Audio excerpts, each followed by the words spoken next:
In this video, I will show you the most convenient ways to search your files in Windows 10 and 11 using File Explorer.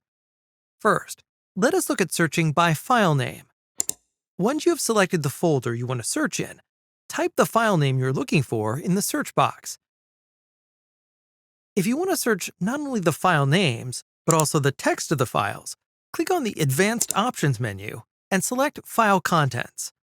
But keep in mind that with this option, the search takes longer.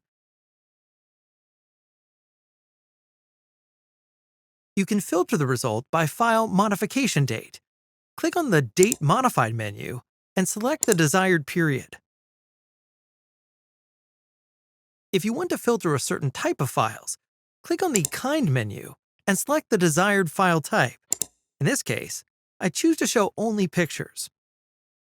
Also, you can filter the searched files by size. Click on the Size menu and select the desired range.